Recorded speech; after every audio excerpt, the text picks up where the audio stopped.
Think about now your children raising families and all of the young parents raising families. How would you counsel them to do that today? Because as tricky as it was for the two of you, I would suggest it's even trickier and more complicated now. Great question. Great question. I think that the key is to be deliberate, to plan. We actually had planning nights.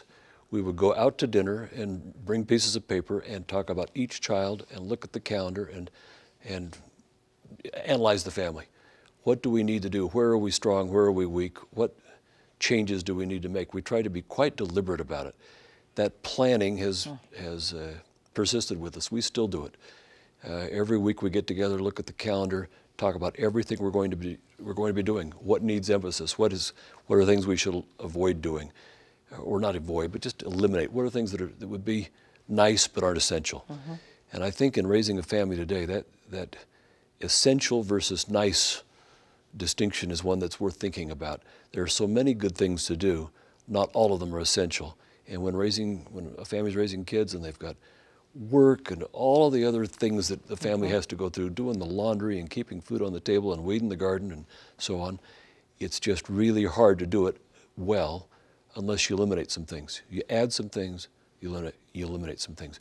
You make sure you get the basics done as well as you possibly can, and then eliminate things. In that regard, one observation about the home we raised our kids in, we didn't have a lot of money those first years that we were married. In fact, we were broke. And so we didn't have a television. We went 4 years before we bought a television. When we finally bought a television, it wasn't much bigger than an alarm clock. I mean, it was just tiny. But after 4 years, we didn't care. We'd stopped watching TV, and I know there are good things on TV, and I try to make myself watch those things, but we lost the habit. We just simply lost the habit, and we never picked it up again. Now we have a big TV, and we still only turn it on for occasional things, the things that we choose to watch, rather than just letting it go all the time. We fell into that sort of by accident, but the analogy carries over. Choose the things you want to do and make sure they're essential. There isn't time to do everything. There's certainly not enough time to waste. What would you add, Sister Clayton? Thank you. I would add a couple of things with regard to the unacceptable, undesirable influences that are so a part of a modern world, really a part of any world, but more assiduously a part of the contemporary world that parents and kids battle. And I think there are some essential and important principles and practices that probably are helpful in that regard. They were relevant for us, but they're probably worth clinging to with even more tenacity now. The first one is, I think, for us all to remember what we became acquainted with then, that we can't possibly erect enough firewalls or install enough filters to totally protect our kids, that ultimately it's got to come from within them.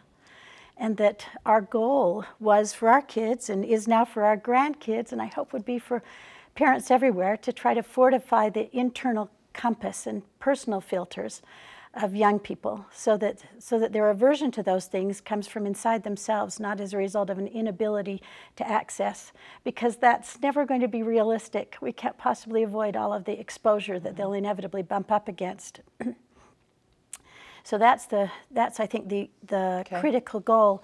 And I think there are a few ways to make that happen. The first one, I think, is to create an environment at home that's so sweet and so pure and so full of the Spirit that they know what they're looking for. They know what it feels like to have it be right.